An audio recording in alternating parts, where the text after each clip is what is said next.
Those Who Serve on WBBZ-TV, proudly presented by, for, and about veterans in our hometown, is sponsored by Hiller Comerford Injury and Disability Law. If you need VA disability benefits, it's Hiller time. Alpha Stim for relief of anxiety, pain, and sleep issues. For more information, go to alpha-stim.com. And Ron Cozy's Old Editions Bookshop and Gallery, located on Oliver Street in North Tonawanda.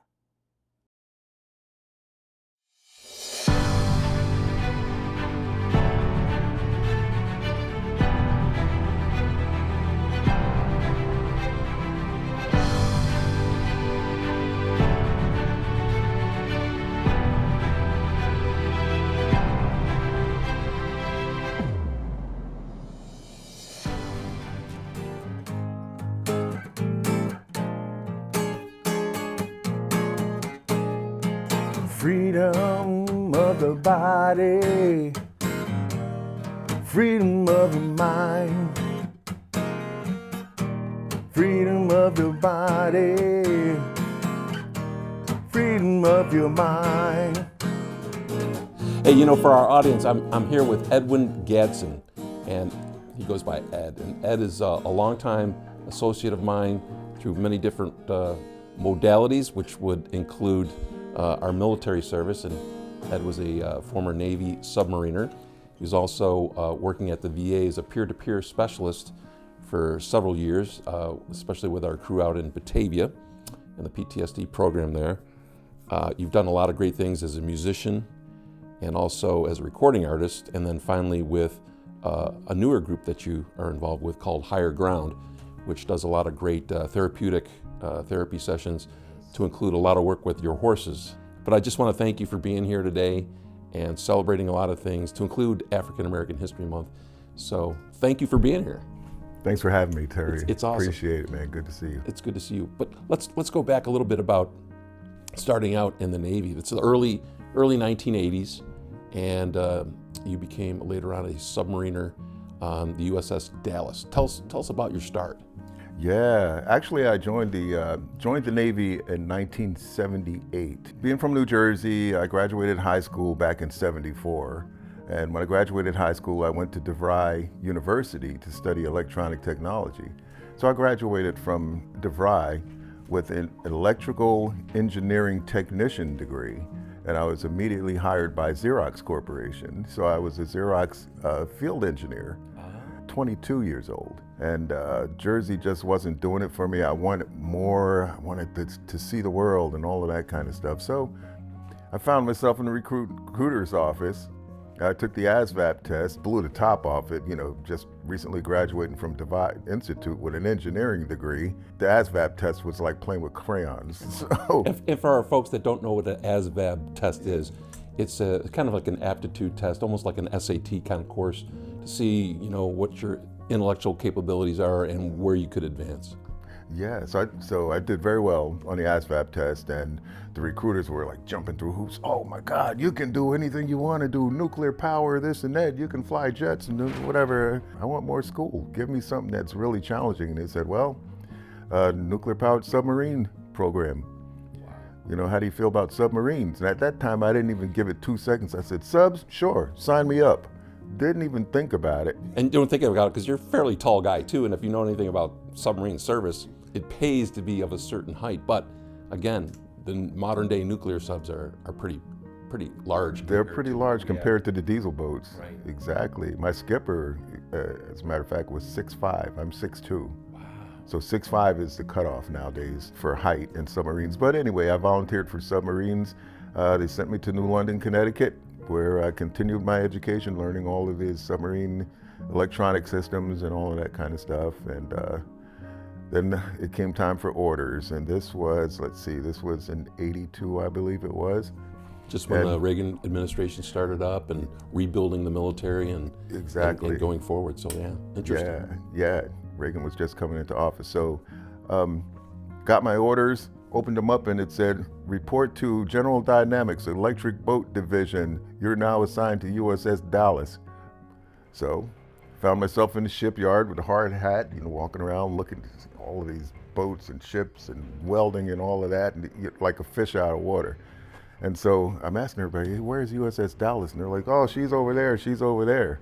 So I turned the corner and there was this boat, 360 foot, 33 foot wide, freaking submarine with holes cut in it. And people are crawling in and out of the hull. And they're like dry docking it. They're dry docking and they're just building this thing. I'm like, oh my God, wow. What did you do? What did you get into? What did you get into?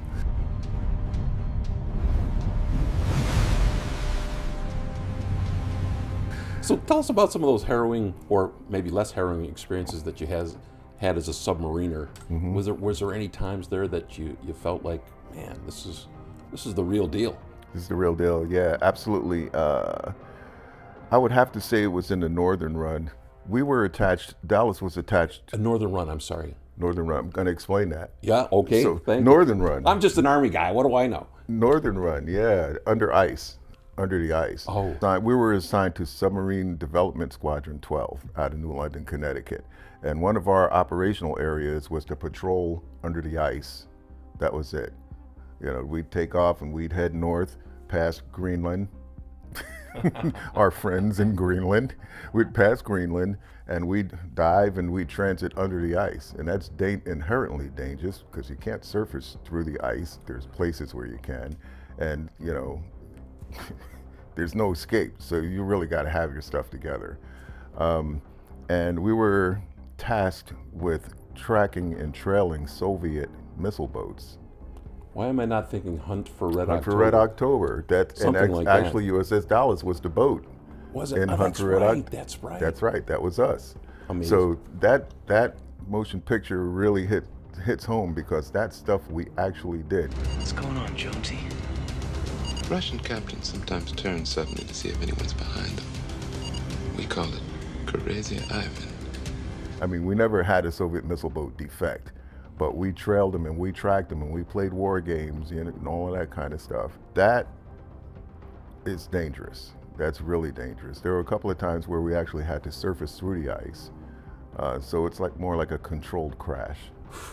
A controlled crash. That's got to be harrowing. That's it. You're going through, and the perspective inside the submarine is just like a train wreck. You feel like a train wreck is happening because you're actually crashing through the ice.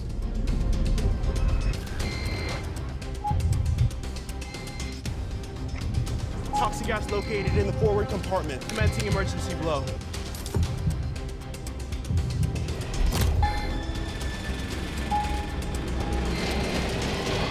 You can be smart, or you can be nuke smart. All conditions normal. How did you make that transition from, say, the Navy back into the civilian world and become the great musician that you are now? Oh, okay. Well, those two worlds kind of like are intertwined. I feel I've always been a musician from the time I was born. I picked up my first guitar when I was 12 years old. I'm pushing 70 now. I'll be 70 later on this year. So I've actually been playing the sixth string for 50-something years. Never took a lesson in my life.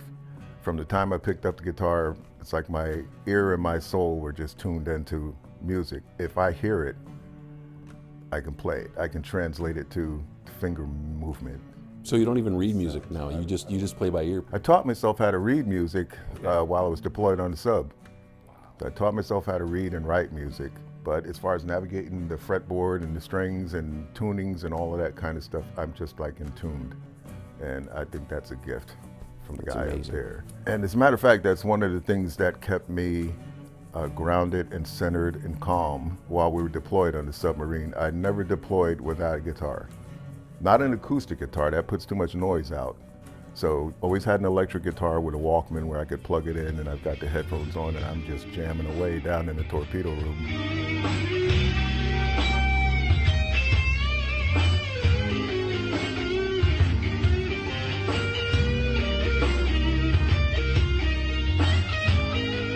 How did you make that transition from, okay, now you're out of the Navy, now you're going into a career with the VA? How did that take place? Yeah, that's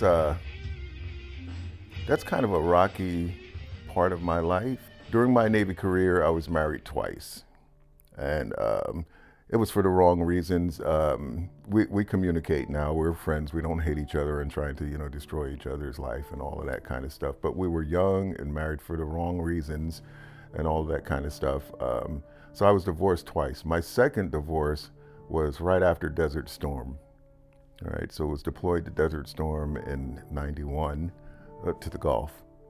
And never boots on the ground, was always out in the Gulf in a support role like that. So came home to find out wife was gone like that. So that really hurt me, being deployed and being in danger, fighting a war and coming home to get stabbed in the back. That really hurt me.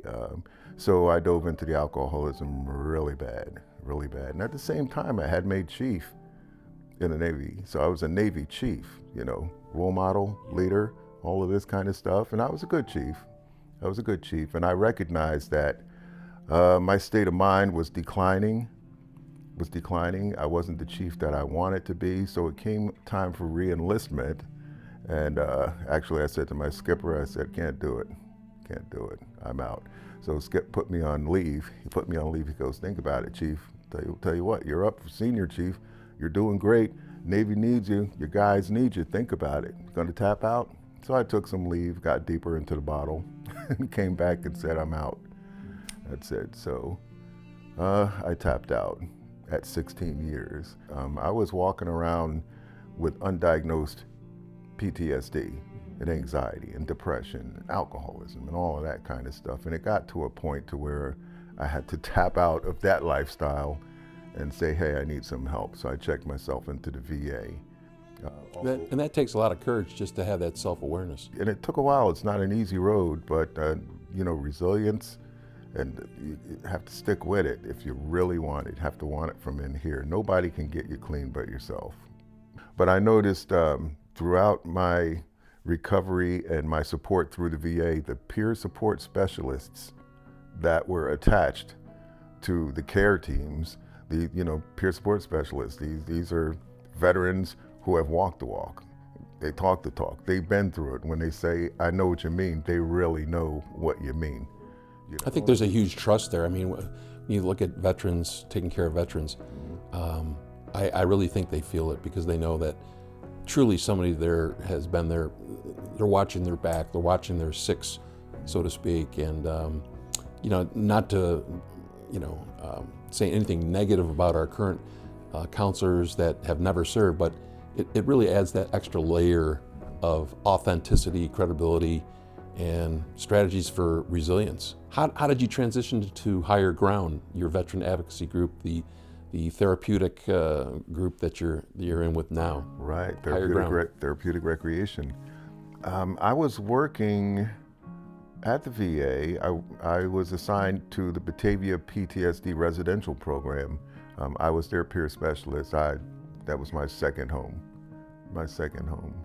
And I live in Buffalo, so it was like a 45-minute commute for years and years and years. But I was really so passionate about that job that it wasn't even a job. It was like, man, I'm going to hang out with my vets, showing the empathy and just giving back like that. Terry Sloan, he worked at the PRRC, and he said, hey, Ed, man, you ever heard of Higher Ground? And I'm like, no, what's that? And he started telling me about the Higher Ground therapeutic recreation non-for-profit out of Sun Valley, Idaho. And I said, that sounds interesting. So I started looking into Higher Ground on their website about what they have to offer. And there was a couples horsemanship retreat coming up, and it was right out in Warsaw. Right here in Warsaw, New York. Yeah. Warsaw, New York. And that's where you develop your love for horses. Yeah, never knew anything. So I talked with my wife, wonderful wife. I've got the right girl now, man. She's a keeper.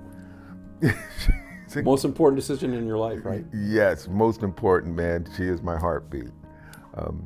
But talked to my wife about it. I said, hey, how do you feel about riding horses? She's like, I never rode a horse before.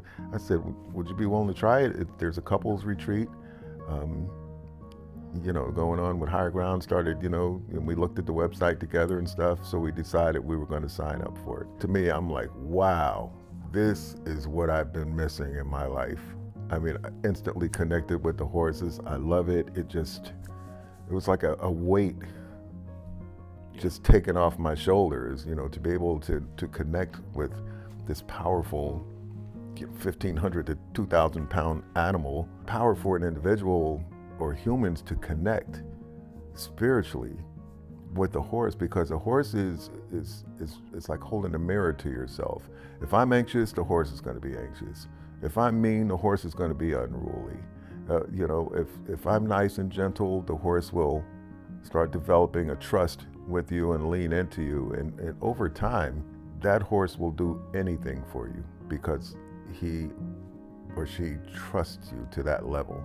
Well, tell us about Echo, your favorite horse. Echo. I love that. I just love Echo. I love Echo was a problem child, right? Echo was a problem child. Here's Echo's history.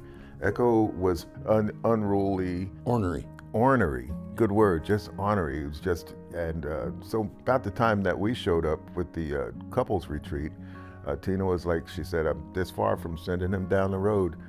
So it came a time where she said, okay, here are the stables and stuff, just kind of, you know, mill around and introduce yourself to the horses and all that kind of stuff, and let me know which horse you'd really like to work with for the week. So Echo was in the stall, and of course he's kicking and all this, and he had this mask on to keep him from biting the rails, and he's looking, and all this. I'm like, what's this deal's problem? What's this guy's problem, right? And I stood there and I'm looking at Echo, and he's doing this thing, and then at some point he just settled down, and he's just like, you know, kind of curious about who's this dude and all of that kind of stuff, and you know, opened the stall up and, you know, started talking to him and rubbing up on him and all of that kind of stuff. And he was actually responding to that.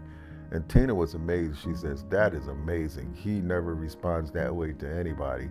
You sure you want to work with him? Because he can switch on a dime like that. I said, no, I want to work with him. That was back in 2018. I'm still working with him today. I was just riding him last Saturday.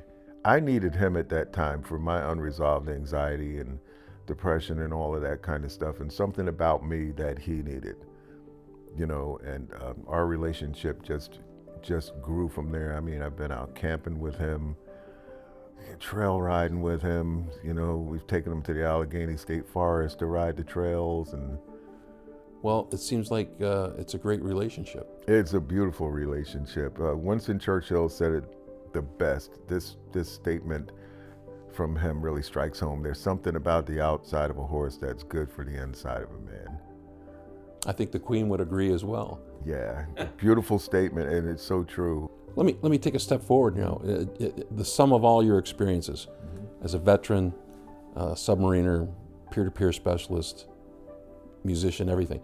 If you had to sum up a lot of the things that we can do to help veterans, what are some of the things that you feel we need to do, either as civilians or your fellow veterans, to help, you know, advance our well-being for veterans and their mental health? Is there something out there that you see that we really need to focus on?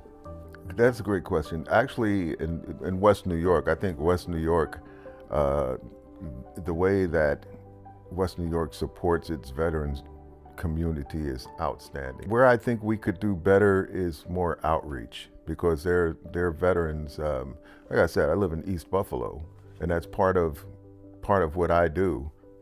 What I'm passionate about is giving back, because look how my life turned around like that. And there are so many veterans who are just totally unaware of the resources that are available in this area. So I think and the laws change so often, and different things are covered, not covered, but it's always good to go back to the sources, the VA, your state reps, your veteran service organizations, to make sure you have the latest and greatest information. With that, I think we have run out of time. I want to thank Edwin for being here today. Ed has been terrific as not only a veteran advocate, but a great musician, a great guy to know, and you're always there helping veterans. So I want to thank you as a former VA employee, and for all the things that you've done reputationally.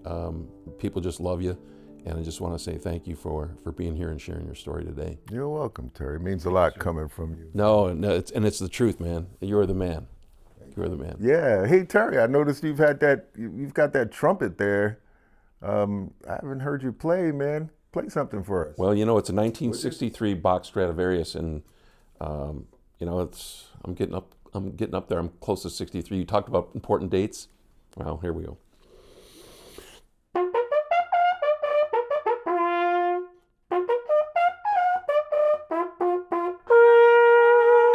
A lot of practice, so it's been a while since high school, so thank you. I could never Thank you for bearing with me. Could never.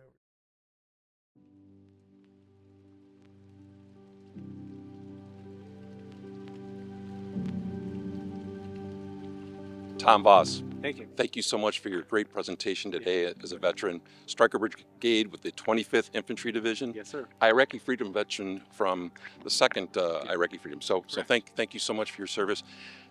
For our audience, primarily made up of Iraq and Afghanistan veterans, Vietnam era veterans, you talked a lot today about the correlation between moral injuries and PTS, post-traumatic stress. Can you go into a little greater detail about that? Sure. Looking at moral injury, we want to kind of define moral injury as witnessing, participating, or failing to prevent acts that transgress your deeply held sense of right or wrong. Right? So understanding that there are similarities between post-traumatic stress and moral injury, but the way that I like to look at it is that moral injury is kind of the core wound. It's really shame, grief, guilt, and understanding that these are deeply held wounds that we have, right?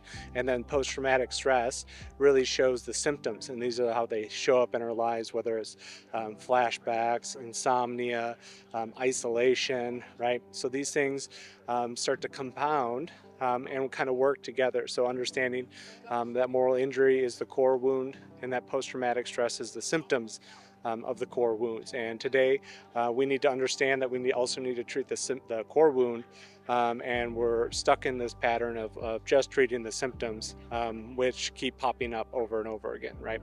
Outstanding. You mentioned getting help from the VA, and we always encourage our veterans to seek mental health treatment through the VA and other modalities.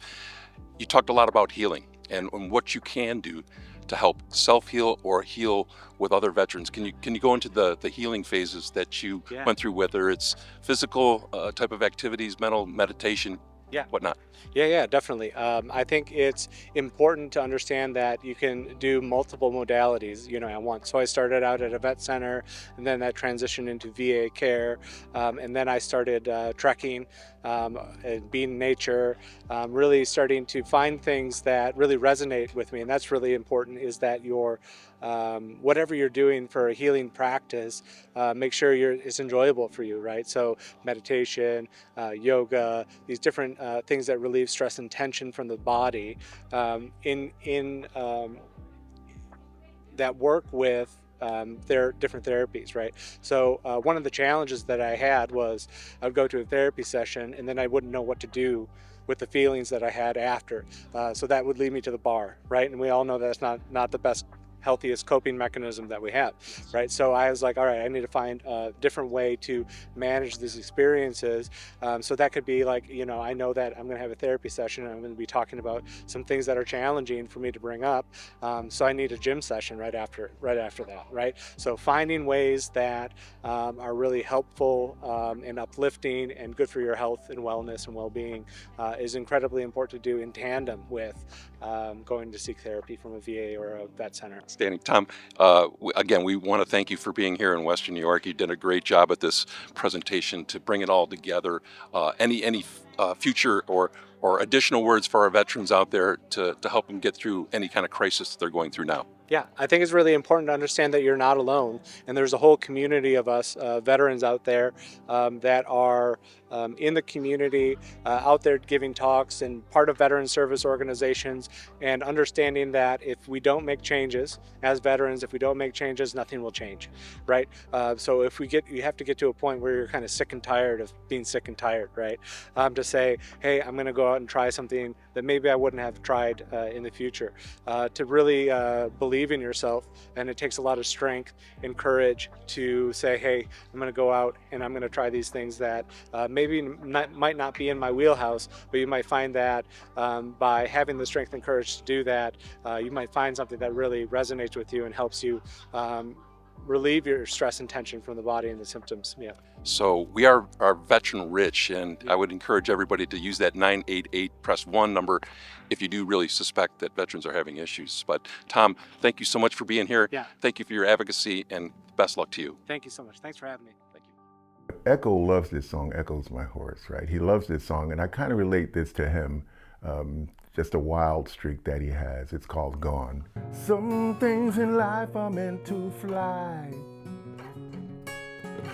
Others, they was born to run. You can't tie them up and leave them. Change them like the seasons. The good things come, then they go. He's like a runaway southbound train, like an Arizona desert rain, lightning in the sky, like fireworks in July, like a left field home run ball, like a whiskey shot at last call. He was made for moving on. He's going, going, gone.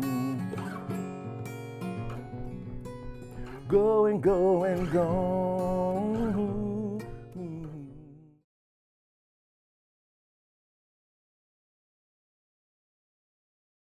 Those Who Serve on WBBZ-TV, proudly presented by, for, and about veterans in our hometown, is sponsored by Hiller Comerford Injury and Disability Law. If you need VA disability benefits, it's Hiller time. Alpha Stim for relief of anxiety, pain, and sleep issues. For more information, go to alpha-stim.com. And Ron Cozy's Old Editions Bookshop and Gallery, located on Oliver Street in North Tonawanda.